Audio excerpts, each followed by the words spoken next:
Nga një qytet i vogël si Cerriku, në një skenë ndërkombëtare në Shtetet e Bashkuara të Amerikës, Loris Qosja arriti të fitojë medalje të artë në një konkurs ndërkombëtar matematike, mes mbi 300 konkurrentëve nga 30 shtete të botës. Talenti i tij u dallua herët. Në klasë të 6, mësuesja e matematikës Flutura Hoxholli pati ka një nxënës të jashtëzakonshëm dhe nisi ta përgatiste me programe më të avancuara, duke e përfshirë dhe në olimpiada të ndryshme. Më thoshte Einstein i vogël, gjeniu i. Më dha matematikën e klasave më të larta dhe ne u pikasëm si talent kur filluam të merrni pjesë në olimpiada të ndryshme. Për 2 vite me radhë, mësuesja punoi me të pa asnjë shpërblim financiar, vetëm me dëshirën për ta çuar nxënësin e saj sa më lart.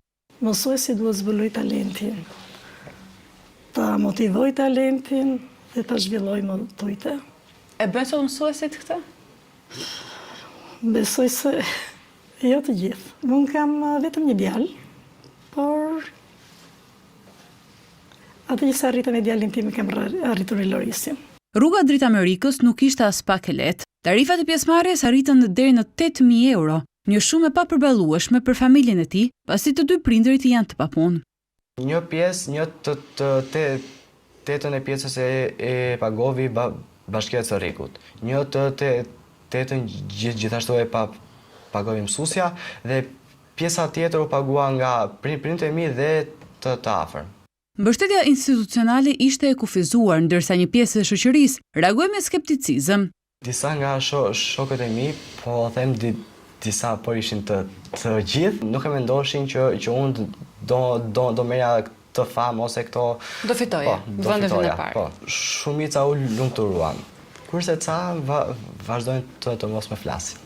Sot, edhe pse Lorisi ka siguruar një bursë 3 vjeçare që i mbulon studime dhe i garanton punësim, ai ka një mesazh të qartë për institucionet. Ëndrat e tij nuk ndalen pasi synon të marrë pjesë në Olimpiadat e radhës në Azerbajxhan, Rumani dhe Itali, por pa një mbështetje të qëndrueshme financiare dhe institucionale, këto objektiva rrezikojnë të mbeten të paralizuara. Po përmbet të gjejmë me një shprehje.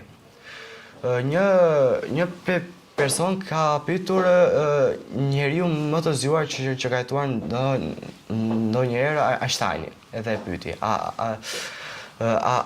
ka jetuar ndonjë njeri më i zgjuar se ty? Edhe ai ju përgjigj. Po kanë jetuar mirë, po nuk kanë pasur mundësitë që të zbulohen. Në bisedat e tij shpesh Lorisi dëgjohet të thotë se nuk ka rëndësi se nga vjen, mjafton pasioni dhe përkushtimi, por pasioni ka nevojë për mbështetje, për një dorë që ta ndihmojë të mos rrëzohet dhe për institucione që ta besojnë, sepse kur një i ri ngjitet në maj, ai nuk ngre vetëm veten e tij, por dhe emrin dhe shpresën e një vendi të tërë.